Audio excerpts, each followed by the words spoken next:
Estimados amigos, habíamos prometido comenzar una serie sobre la epístola a los romanos y con la ayuda del Señor, a partir de hoy, los viernes, hasta agotar la epístola, estaremos tratando temas interesantes, importantes de esta carta de capital importancia en el Nuevo Testamento y que ha tenido una relación muy estrecha con el movimiento llamado de la Reforma.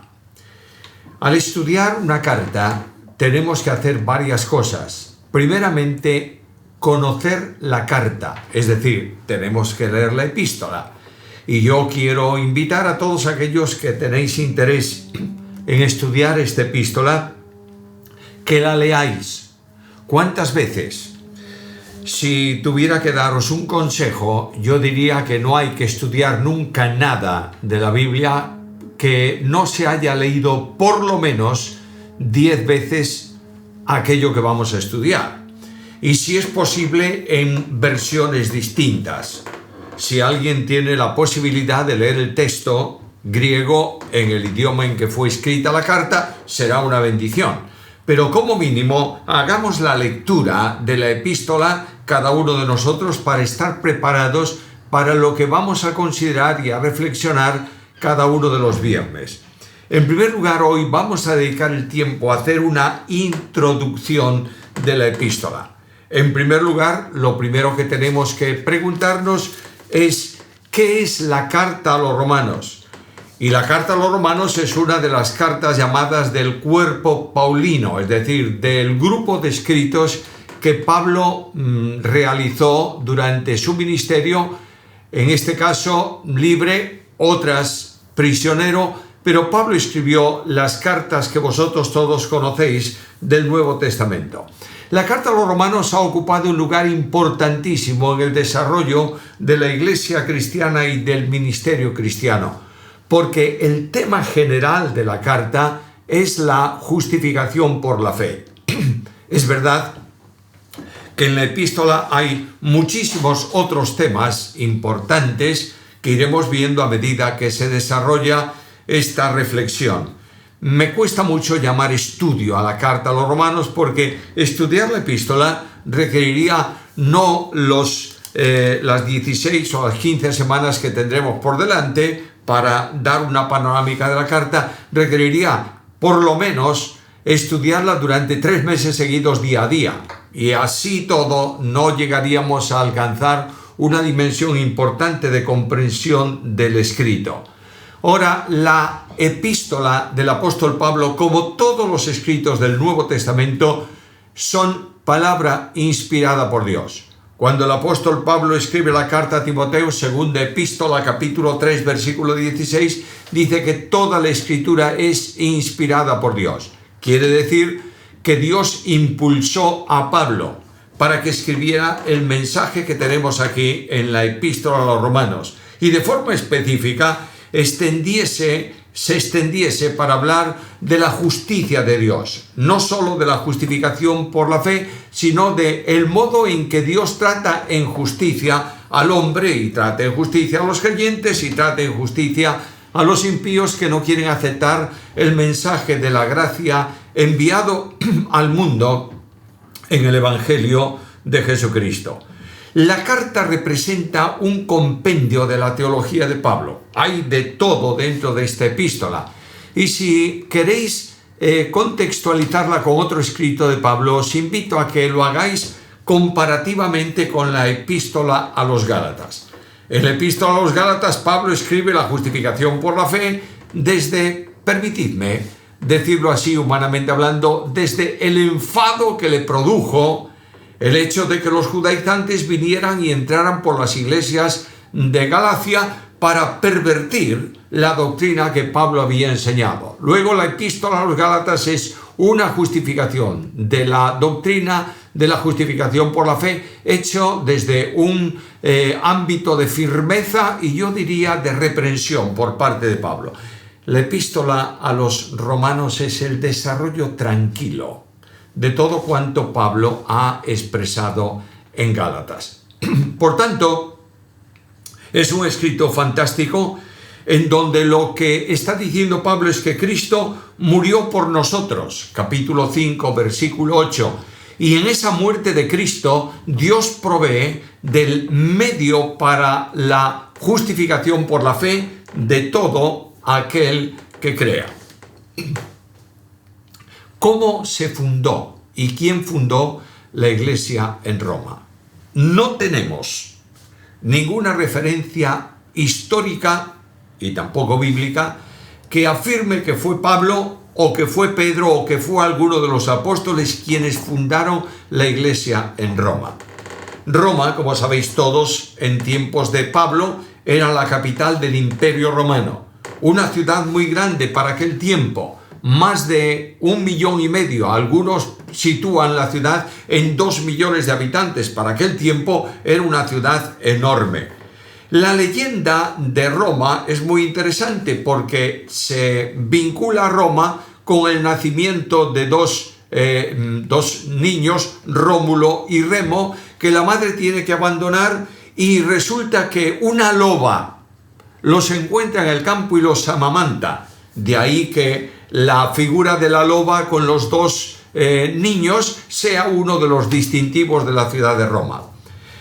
Roma fue naciendo y creciendo como la historia antigua manifiesta, de forma un tanto esporádica, fue asumiendo territorio alrededor, haciéndose más grande y finalmente conquistó, literalmente incorporó todos los ciudades-estados y estados pequeños de la península italiana. Por tanto, ahí nace lo que se extiende después por conquistas hacia el este, hacia el oeste y también al sur en la parte norte de África y constituye lo que es el último de los grandes imperios que había o que hubo aquí en la tierra. Quiero recordaros algo. Todos los imperios anteriores de la historia humana han desaparecido y se han disuelto, absorbidos por otros, conquistados por otros, salvo el Imperio Romano, que nunca ha desaparecido. Porque cuando llegó el tiempo en que el Imperio Romano se fragmenta, se divide en dos, continúa el Imperio Oriental y el Imperio Occidental, y el Imperio Occidental, la parte occidental del Imperio Romano, se va fraccionando y generando las naciones de Europa y también del norte de África. Por tanto, el Imperio Romano está latente, aunque indudablemente haya desaparecido como entidad única, pero sigue latente ahí y esto tiene mucha importancia en relación con la profecía. Algunos entienden o quieren demostrar que Pedro fue el fundador de la iglesia en Roma. Especialmente la religión católico-romana hace mucho énfasis en esto porque la sede papal y la silla apostólica está precisamente en Roma. Se sabe que Pedro estuvo en Roma hacia el final de su vida y, según una tradición muy segura, murió martirizado. Es posible que si algún convertido en Pentecostés sirvió como instrumento de evangelización en Roma, repitiendo los mensajes de Pedro, haya sido esto la base para atribuirle la fundación de la iglesia. Sin embargo, las preguntas sobre la fundación de la iglesia siguen sin poder contestarse en un alto grado de certeza. Una antigua tradición afirma que el Evangelio según Marcos se escribió para tener un resumen escrito de la predicación de Pedro en Roma. Pudiera ser, pero son muchas leyendas históricas. Lo que sí es evidente es que cuando Pedro viene a Roma y muere, según la tradición, muy firme, crucificado, fuera de la ciudad, cabeza abajo, cuando él viene a Roma, la iglesia en Roma está. Lo mismo que el apóstol Pablo. Cuando el apóstol Pablo vino a Roma y escribió la carta a los romanos y desde otras epístolas dice a los romanos que quiere visitarlos, etcétera, etcétera. Cuando Pablo viene a Roma, Roma existe y la iglesia en Roma existe y hay creyentes que son muy conocidos por Pablo de esa ciudad. Cuando hablamos de la composición de la iglesia en Roma, tampoco tenemos ninguna base bíblica para determinar si los creyentes de la Iglesia habían procedido mayoritariamente de ascendencia judía o eran gentiles. Las respuestas que pueden encontrarse es puramente de un pensamiento generalmente subjetivo del investigador histórico. Hay quienes sienten cierta predilección por los judíos como base de las iglesias de los tiempos apostólicos y encuentran argumentos en la epístola para fundamentar esa posición. Ahora, la idea de que el judaísmo y el mundo judío es el elemento fundamental en la proclamación del Evangelio es de relativa importancia. No cabe ninguna duda que la iglesia cristiana nace en un entorno judío, Hechos capítulo 2, pero luego después son muchas otras personas que no son judíos los que extienden el Evangelio, y en el siglo III es el mundo gentil el que es el núcleo especial o fundamental de la iglesia cristiana. Cuando escribe el apóstol Pablo, los que argumentan que son judíos los fundadores de la iglesia se paran en algunos versículos. Por ejemplo, mirad el capítulo 3 y el versículo 9. Dice así: ¿qué pues? ¿Somos nosotros mejores que ellos? En ninguna manera, pues hemos acusado a judíos y a gentiles que todos están bajo pecado. E inmediatamente el apóstol va a hablar de la ventaja. ¿Tiene alguna ventaja el judío sobre el gentil? ¿O tiene alguna prueba provechosa la circuncisión? Capítulo 3, versículo 1. La argumentación es débil, porque inmediatamente sitúa a los dos, judíos y gentiles, bajo el mismo peso de pecado. Lo que el apóstol está diciendo allí, lo vamos a estudiar más detenidamente cuando analicemos el pasaje, es que los cristianos como hombres en el entorno humano no son mejores, ya que todos proceden de una humanidad caída y pendiente del pecado. En el capítulo 7 y en el versículo 1, los que argumentan la fundación de la iglesia por judíos apelan también a este texto. Capítulo 7, versículo 1. ¿O ignoráis, hermanos, pues hablo a los que conocen la ley, que la ley se enseñorea del hombre entre tanto que éste vive? Y está refiriéndose a los que conocen la ley, que parece ser en el contexto tienen que ser judíos. Pero esto no significa que hayan sido los fundadores, sino que, como en todas las iglesias, hay un grupo de judíos miembros de la congregación. Ahora alguien dice: ¿para qué entonces tenemos los capítulos 9 al 11? Capítulos, perdonadme, permitidme que lo diga anticipadamente, que son en cierta medida problemáticos para el pensamiento del hombre en algunos aspectos. Los capítulos 9 al 11 tratan especialmente sobre Israel. Pero ese argumento no tiene nada que ver con la presencia mayoritaria de judíos en la iglesia. Es más, no se trata de algo para el tiempo presente, sino de una enseñanza con base escatológica desarrollada sobre la historia pasada y la historia futura de Israel, para que los gentiles entiendan que el pueblo de Israel no fue despreciado y desechado por Dios. Pablo afirma que él había recibido el apostolado dirigido especialmente a los gentiles, y lo leemos en el capítulo 1, en el versículo 5 y en el versículo 6, para tener entre los que estaban también los romanos, llamados a ser de Jesucristo, a todos los que estáis en Roma, escribe Pablo en esta carta. En el párrafo anterior lo finaliza de esta manera, capítulo 1, versículo 13. Pero no quiero, hermanos, que ignoréis que muchas veces me he propuesto ir a vosotros, pero hasta ahora he sido estorbado, para tener también entre vosotros algún fruto como entre los demás gentiles. Es decir, la iglesia mayoritariamente se considera por el mismo apóstol como de procedencia gentil o de presencia gentil mayoritaria. Podríamos seguir argumentando a lo largo de otros versículos, pero en la despedida el apóstol Pablo no cabe duda que se identifica con un grupo de compatriotas suyos que están en la iglesia. Abrimos un momento Romanos capítulo 16, versículo 7. Leemos ahí: saludad a Andrónico y a Junias, mis parientes y mis compañeros de prisiones, los cuales son insignes entre los apóstoles y que también fueron antes de mí en Cristo. Versículo 11. Saludad a Herodión, mi pariente. Versículo 21. Os saluda Timoteo, mi colaborador, Lucio, Jasón y Sosípater, mis parientes. Parientes no de familia real, sino de ascendencia, de origen, es decir, de ascendencia judío.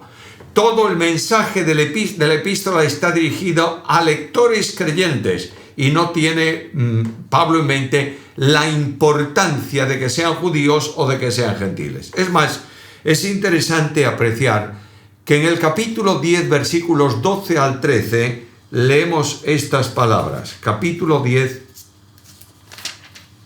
versículos 12 al 13. Porque no hay diferencia entre judío y griego, pues uno mismo es el Señor de todos, y es rico para con todos los que le invocan, porque todo aquel que invocare el nombre del Señor será salvo. No hay diferencia entre judíos y gentiles. Bueno, ya tenemos una ligerísima reflexión sobre la composición de la iglesia y también sobre la fundación de la iglesia. ¿Quién es el autor de la carta? Hay un apoyo notorio y se reconoce generalmente por todos que el escritor de la carta es aquel que se menciona en el capítulo 1 y versículo 1, Pablo, apóstol de Jesucristo, llamado a ser apóstol, apartado para el Evangelio de Dios. El autor se identifica como Pablo el apóstol y no hay otro Pablo el apóstol más que Saulo de Tarso, el convertido a Cristo. Del mismo modo, él reconoce que es apóstol enviado a los gentiles, ministerio que el apóstol Pablo había recibido directamente de parte del Señor, capítulo 11 y versículo 13. Porque a vosotros os digo gentiles, por cuanto soy apóstol de los gentiles y honro mi ministerio. Las evidencias externas, podríamos seguir dando datos que afirman que el autor es Pablo. Las evidencias externas son muy fuertes. El escrito es reconocido y admitido como de Pablo por los padres de la iglesia primitivos: Clemente Romano, Ignacio, Justino Mártir, Policarpo, Hipólito, Ireneo, Tertuliano, Agustín, otros muchos. Todos afirman que es de Pablo. Por tanto, a las evidencias internas de la carta se unen también las evidencias externas. Y la autenticidad paulina de la carta es admitida generalmente por todos. Hay datos personales suficientes en la epístola para identificar a Pablo. Él dice en el escrito que era de la tribu de Benjamín y miembro del grupo de los fariseos, natural de Tarso, etcétera, etcétera. Todo esto que vosotros conocéis acerca de Pablo, hay datos mencionados en la carta o evidencias en la carta que apuntan a Pablo. No hay ninguna base bíblica para pensar que Pablo hubiese conocido personalmente a Jesús, a pesar de que hay una referencia en segunda carta a los Corintios, capítulo 5 y versículo 16, en donde el apóstol dice: si hemos conocido, y es un condicional, es decir, una suposición, una presuposición, si hemos conocido a Cristo según la carta, según la carne, ya no lo conocemos así. Pablo fue llevado por el Espíritu y encomendado a la obra misionera por la iglesia de Antioquía, Hechos capítulo 13, versículos 1 al 3. Y la estrategia misionera de Pablo se convierte en modelo para misiones lideradas por él. Consistía en predicar en la sinagoga a los judíos para establecer un núcleo de creyentes que fuesen conocedores de la Escritura, y cuando era rechazado se volvía directamente a la evangelización a los gentiles. Por tanto, el apóstol Pablo predica el evangelio al mundo gentil porque es su misión encomendada por el Señor Jesucristo. Pablo quiso visitar varias veces la iglesia en Roma y no le fue posible. Dice varias veces en el escrito y en otras referencias que Satanás se lo impidió. Él quería ir, pero no pudo. Va a visitarla según su deseo, pero entrando como cautivo, prisionero, para ser procesado o juzgado por el Tribunal Imperial. ¿Cuándo se escribió y en qué lugar se redactó la epístola? La epístola provee de elementos necesarios para determinar con bastante aproximación la fecha la fecha de redacción. Especialmente el contenido de los capítulos 15 y 16 lo manifiestan. Pablo dice ahí que había terminado el ministerio en Oriente, capítulo 15, versículos 18 y siguiente, y estaba a punto de abandonar Grecia para llevar una ofrenda a los hermanos necesitados de Jerusalén, que tenían una gran necesidad. Capítulo 15, versículo 31. Y esto es concordante absolutamente con el relato de Hechos, capítulo 20, versículos 1 al 5, en donde Pablo se dispone a visitar visitar Jerusalén, no importa cuál fuese las circunstancias adversas con que pudiese encontrarse. Ahora, para comunicarles la visita, dicta la carta a los romanos, por medio de Tercio. Tercio, su nombre indica que era un esclavo o un esclavo liberado, capítulo 16, versículo 22, y la envía por medio de una mujer, Febe, a la que llama diaconisa de la iglesia en Cencreas, capítulo 16, versículo primero, y quiere preparar la visita a Roma, capítulo 15, versículos 15, 16, 22 al 24, anunciándole en esta carta el propósito de visitar la congregación. La fecha de la carta merece mención especial en el hecho de la presencia del procónsul Galión en Corinto, capítulo 18, versículo 12, y la sucesión de Festo a Félix en el gobierno de la provincia romana de Judea, donde Pablo estaba preso. Esta sucesión se produjo en el año 59 al 60, cuando Pablo ya llevaba 2 años de prisión en Cesarea. Por tanto, tuvo que haber salido de Grecia un año antes, es decir, año 57, año 58. Esa es la época, la fecha más próxima o más probable para datar la epístola a los romanos. La carta a los romanos tuvo que haberse escrito desde Corinto, en donde Pablo estuvo hospedado en casa de Gayo, al que menciona en el final de la carta a los romanos, capítulo 16 y versículo 23. Residía aquel hombre en Corinto, era miembro de la iglesia y había sido bautizado por Pablo. Carta primera a los Corintios, capítulo 1, versículo 14. También en la epístola a los romanos se menciona a Erasto, capítulo 16, versículo 23, que era residente en Corinto. Las fechas de composición, por tanto, oscilan entre el año 57 al 58.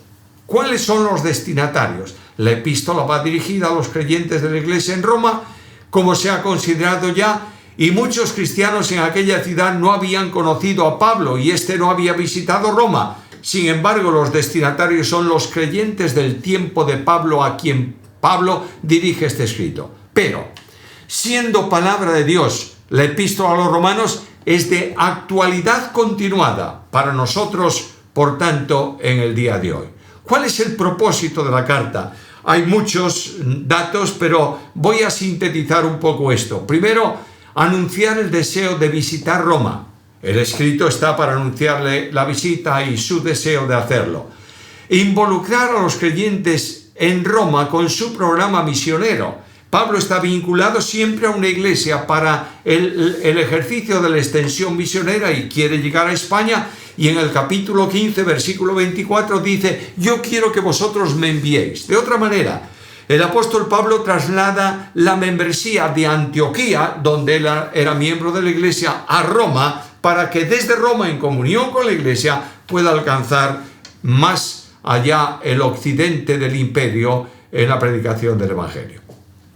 La epístola se escribe para expresar la doctrina del evangelio y de forma especial para expresar lo que la Reforma menciona como uno de los solos, sola fe y sola gracia. Capítulo 1, versículos 16 y 17. La elección de este tema pone indudablemente algunos aspectos de la gracia de Dios y de su manifestación, especialmente con los judíos, en algunas dificultades de comprensión que exige que el que se aproxima a la carta lo haga con mente despejada, sabiendo que nunca podremos comprender la plenitud absoluta de la totalidad del pensamiento de Dios. Pablo escribe también para que los gentiles conozcan la escatología sobre Israel. Escribe para hacer comprender la necesidad de comunión entre los grupos que forman la iglesia, judíos y gentiles. Esto escribe para conducir a los creyentes a entender que la vida nueva en Cristo exige una ética determinada y concordante con ella. Escribe para hacer recomendaciones personales advirtiendo sobre personas que tienen una conducta desordenada y que son un peligro para los creyentes. Ahora, esta es, en síntesis, aspectos generales de la carta. No voy a extenderme más en esta introducción, pero quiero llamar vuestra atención a una comparativa entre Gálatas y Romanos. Y si podéis analizar la epístola a los Gálatas, especialmente capítulos 2, 3, 4 y 5, con Romanos 3, 4, 6, 7, 9 al 13, notaréis que efectivamente hay una comparación muy directa en la estructura de la epístola. Tendremos que hacer un bosquejo. Yo quiero llamar vuestra atención a un bosquejo simple. Es enormemente amplio el bosquejo y si a alguien le interesa puede acudir a mi libro de comentario a la epístola a los romanos. Está primeramente en el bosquejo que vamos a llevar el saludo, capítulo 1, versículos 1 al 7. En segundo lugar, la acción de gracias y la oración, versículos 8 al 17 del capítulo 1. Luego entra en el primer párrafo la necesidad de la justicia de Dios, capítulo 1, 18 hasta el capítulo 3, 20. En ese párrafo está la necesidad de la justicia porque todo el mundo está condenado por pecado delante de Dios. Los judíos, lo mismo que los gentiles, son también condenados, capítulo 2 y capítulo 3, por la misma razón. Y la conclusión es que todas las personas están condenadas a causa del pecado delante de Dios. Ahora viene un nuevo párrafo desde el capítulo 3, 21 a 5, 21, que habla de la atribución de la justicia. ¿Cómo Dios puede atribuir justicia a los pecadores de esta manera? Y habla de la justificación por la fe. Y dice que todo aquel que crea es recibido por Dios y es justificado, especialmente capítulo 5, versículo 1. Luego habla de los efectos de la justicia. Entre otras cosas, presenta la anulación de la responsabilidad penal del pecado delante de Dios, que permite en el capítulo 8, versículo 1, decir no hay condenación ya, ninguna condenación para los que estamos en Cristo Jesús. La reivindicación de la justicia está en los capítulos 9 al 11 y ahí habla mucho acerca de Israel. En primer lugar, habla del pasado de Israel y de la elección de Israel. Capítulo 9, versículos 1 al 29. Habla del presente de Israel como rechazo al plan que Dios había determinado. Capítulo 9, versículo 30, hasta el capítulo 10, versículo 21. Y habla del futuro de Israel, que será la salvación del remanente escogido por gracia. Capítulo 11, versículos 1 al 36. Otro párrafo de la carta que veremos es la justicia puesta en práctica dentro de la iglesia, capítulo 12 en adelante, en la sociedad, en relación con los gobiernos y también hacia los creyentes. Y termina la carta hablando de los planes de Pablo, capítulo 15, versículos 14 al 33, concluyendo en el capítulo 16 con los saludos personales. Vamos a entrar de esta manera en el estudio de la epístola y yo pido al Señor que sea de bendición para todos aquellos que estáis escuchando esta reflexión sobre la Epístola a los Romanos en nuestro canal. Si os gusta este ministerio del canal, compartidlo con vuestros amigos e invitad a otros a suscribirse al canal para que pueda ser el ministerio más eficaz y efectivo en muchas personas, bendiciendo el Señor por medio de este ministerio a los que son suyos en cualquier lugar del mundo. A Él sea toda la gloria.